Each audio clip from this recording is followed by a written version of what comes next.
Տիկին Եսեք։ նախարար, խնդրում եմ որևէ վարքյան չկասկածեք, որ ազգային ժողովում պատկերացում չունեմ ոստիկանության այդ բարեփոխումների փիլիսոփայության։ Շատ լավ պատկերացնում ենք, առավել քան լավ, ու հասկանում ենք, որ Հայաստանի Հանրապետությունում ոստիկանական տարբեր ստորաբաժանումներ ձևավորում են լոկ մեկ պատճառով, որի անունը Նիկոլ Փաշինյանն է։ Դուք նեղվեցիք, որ Աննա Գրիգորյանը բացական հարցեր տվեց։ Ես դրականով սկսեմ։ Տիկին Սարգսյան, շնորհավորում եմ ձեզ։ 1 տարվա կտրվածքով այլևս ձեր կարմիր բերետավորները ոչ միայն ոհմակի նման հարցակվան ազգային ժողովի падգամավոր Աշոտ Սիմոնյանի վրա, ոչ միայն բռնություն գործադրեցին, դրա համար որևէ մեկը պատասխանատվություն չկրեց, իրանք ավելի թևավորվեցին, իրանք նաև հարցակվեցին լրագրողի վրա։ Դեռ բարեբախտաբար այդ մի հարցով քրեական գործառույթ, բայց բոլորը շարունակեցին մնալ պաշտոնի, դրա համար նույն ձևի այդ օրը Գյումրիում երկրորդ ազգային ժողովի падգամավոր Մհեր Մելքոնյանը աչքը մի շաբաթ չէր կարողանում տնից դուրս գալ։ Նայեք,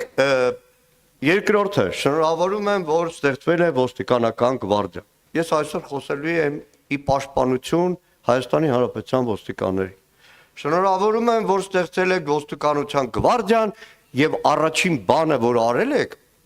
մկրտություն են իրանք անցել աղանդավորական կռապաշտական միջոցառմանը, երբ որ հարյուրավոր ոստիկաններ տարի լցրել եք Հովանավանքում։ Ես հասկանում եմ հասարակական կարգի պաշտպանություն, բայց ուզում եմ հասկանամ, օրինակ Արաբկիրի փոխոստիկանապետ Բաղյանը ինչ էր կորցրել Արագածոտի մարտի Հովանավանքում։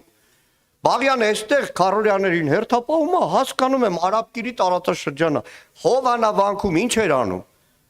Ղազարյանը ինչ էր անում, այդ խեղճ տղեն ինչ էր անում, տարի կանգնացրել եք ու հարյուրներով։ Գյումրի, Արգիշտի Գևորգյանի հետ մեր աչքի առաջ է եղել այն ամեն ինչ, ինչ որ տեսել ենք։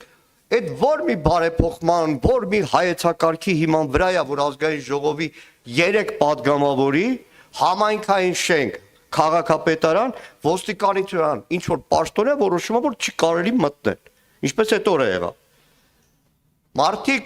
այդ օրը տասնյակներով բռնվել են։ Գիտեք ոնց են բռնվել։ Դուք ուղղակի փչացնում եք ոստիկաններին, խեղճ ու կրակ պարեկներին։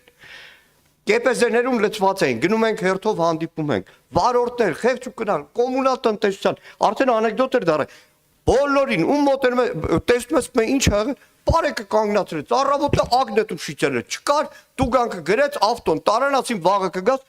ագնետուշիչելը կբերես, տուգանքը կջրեն։ Իրիկունը ոստիկանությունը հատիկ այդ բոլորին կանչել էր, 3 օրով տվել էր կալանք։ Հատիկ հավաքարարից սկսած ավտոբուս կոմունալ տնտեսության մեքենաներ։ Լավ, մեղք են այդ պարեկները, մեղք են այդ ոստիկանները, մեղքի տակ եք մտցնում։ Ի վերջո այդ ոստիկանության ծառայողները վաղը երեխա են կնքելու, երեխա են փսակելու, ուր եք տանում կռապաշտության։ Հարցը դա էր։ Չէ։ Գյումրիի հետ կապված մեր աչքի առաջ է եղել։ Մեր աչքի առաջ է եղել։ Այդ կարմիր բերետավորները շարունակելու են մինչև վերջ այդ անօրինական գործունեությունը։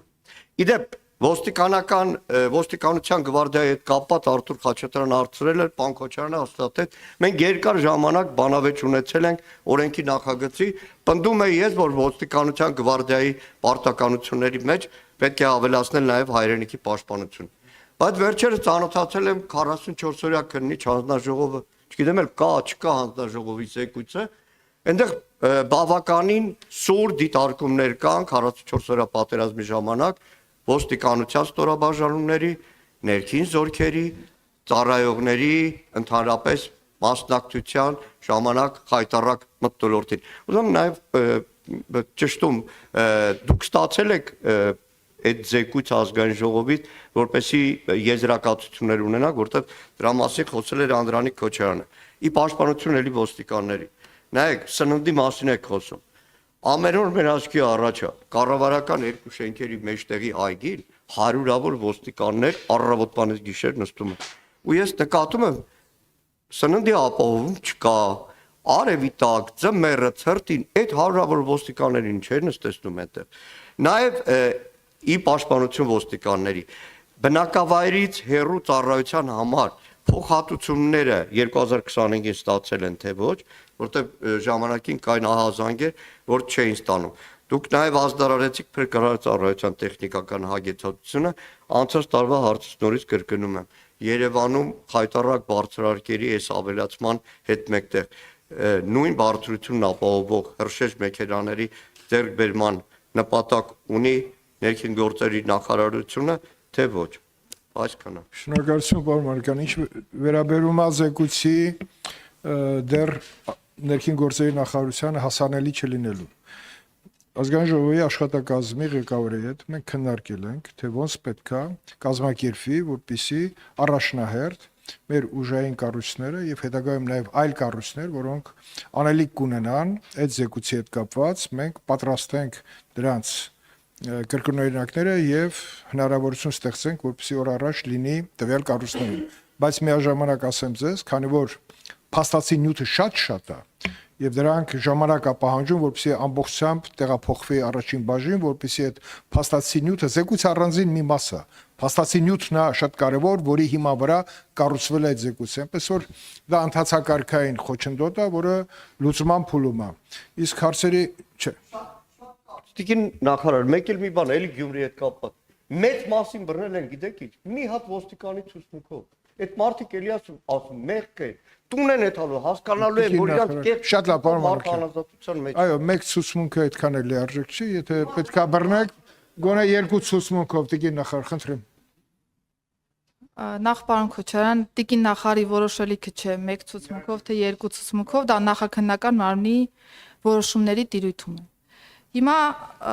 պարոն Մանուկյան,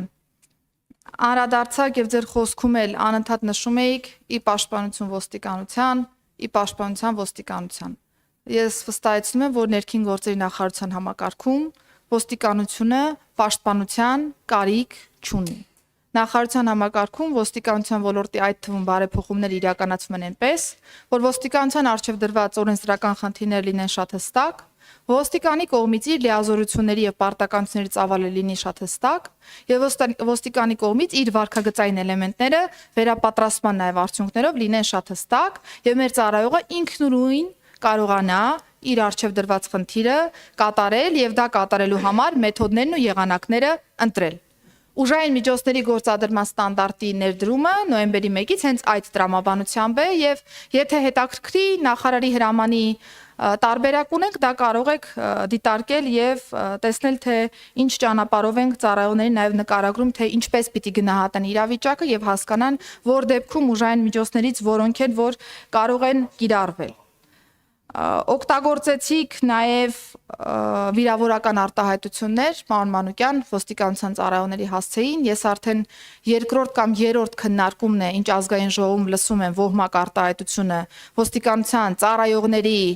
ոստիկանության ծառայողների մասով եւ չեմ զլանում եւ նորից հորդորում եմ ոստիկանության գործունեության նկատմամբ խորհրդարանական վերահսկողություն իրականացնող մարմնի դիրքերից վիրավորական արտահայտություններ չհնչեցնել ոստիկանության ծառայողների հասցեին։ Մեր ոստիկանների դեպքում կարող են լինել թերություններ, կարող են լինել խնդիրներ։ Դրա համար տարբեր ոստիկաններ ազատվում են պաշտոններից։ Տարբեր ոստիկաններ անցնում են քրեական վարույթներով, այդ թվում մեղադրյալի կարգավիճակով։ Տարբեր ոստիկաններ ինքնակամ հասկանալով իրավիճակը դիմում են ներկայացնում եւ ազատվում են ծառայությունից։ Տարբեր ոստիկանների պաշտոնավարումը կասեցված է։ Այդ թվում մեկ այլ դեպք ունենք, որը կրկին Վաղաշապատի ոստիկանության բաժնին է վերաբերում։ Այսինքն մեր ռեակցիան, պետության դիրքերից ոստիկանության վարքագծի ռեակցիան շատ հստակ է։ Խոսեցիք, որ կարմիր բերետներից մեկը լրագրողի նկատմամբ բացասական պահվածք է ունեցել եւ որևէ մեկը չի ազատվել ծառայությունից։ Պարոն Մանուկյան, տվյալ ծառայողը սեփական դիմումի համաձայն ազատվել է զբաղեցրած պաշտոնից։ Այսինքն, երբ որ մենք այս քաղաքական խոսույթը, քաղաքական էմոցիաները զտում ենք, ես զտած եմ խոսում։ Գործ ունենք իրավիճակի հետ, երբ որ այո, ձեր նշած օրինակում լրագրողի նկատմամբ եղել է ոչ պատշաճ վերաբերմունք ոստիկանության ծառայողի կողմից, ոստիկանության ծառայողը ազատվել է զբաղեցրած պաշտոնից եւ այո, կա նախաձեռնված քրեական վարույթ եւ այո, քրեական վարույթի շրջանակներում ոչ թե ես, այլ նախաքննական մարմինը կտա գնահատականներ։ Եվ մենք իրավական պետություն ենք ի վերջո եւ որևէ մեկին պատժել կամ չպատժելու հարցը պիտի դիտարկվի պատշաճ իրավական ընթացակարգի շրջանակներում։ Անդրադառնամ Հովանավանքին։ Հովանավանքի շրջանակներում ոստիկանությունը շարունակում է եւ շարունակելու է հասարակական կարգ անվտանգություն ապահովել, եթե դրա կարիքը լինի։ Մենք բազմաթիվ կրոնական միջոցառումներ ենք ունենում տարբեր եկեղեցիներում, որտեղ կրկին ոստիկանությունը հասարակական կարգ եւ անվտանգություն է ապահովում։ Նույն օրը Մայրաթոռում ոստիկանությունը կրկին հասարակական կարգ եւ անվտանգություն է ապահովել։ Մենք ունեցել ենք կրոնական տարբեր տոնական միջոցառումներ, որտեղ կրկին ոստիկանությունը հասարակական կարգ եւ անվտանգություն է ապահովել։ Բայց մեզ կարծես թե այս մնացյալ իրավիճակները չեն հետաքրքրում եւ մենք կենտրոնանում ենք Հովանավանքի օրինակի վրա։ Հովանավանքում ոստիկանությունը օրենքով շարունակելու է պահպանել հասարակական կարգն ու անվտանգությունը։ Իսկ թե ով կգտնվի, ոստիկանության որ ստորաբաժանման ներկայացուցիչը կգտնվի, հարգելի գործընկերներ, դա ծառայության կազմակերպման տրամաբանության մեջ է եւ ոստիկանությունը ինքն է որոշում ծառայությունը ինչպես կազմակերպի։ Կարող է Երևանից էլ մարդիկ ներգրաված լինեն, կարող է Լոռու մարզից էլ մարդիկ ներգրավեն։ Մենք ունենում ենք Շիրակի մարզում process, որ դուք անընդհատ վկայակոչում եք։ Շիրակի մարզում այլ ստորաբաժանման ծառայողներ եւս ներգրաված են։ Դա հաշվարկ է, որով որ ոստիկանությունը իր արժեվ դրված խնդիրը օրենքով որոշում է կատարել քանակական տվյալներ, մեթոդաբանություն, եղանակներ, դրանք հիմնական ծառայության կազմակերպման տիրույթում գտնվող հարցեր են եւ լուծվում են ըստ այդմ որևէ զարմանք կամ որևէ ինչ որ անհանգստացնող բան չկա։ Եթե ոստիկանություն տվյալ քանակակազմով է ծառայությունը կազմակերպում, նշանակում է տվյալ քանակակազմն է անհրաժեշտ եւ բավարար ոստիկանության արժեվ դրված խնդիրները իրականացնելու համար, այդ թվում նկատի ունենալով նաեւ օպերատիվ տվյալները, որոնք կարող են լինել այս տեսանկյունից։ Իսկ պաշտպանական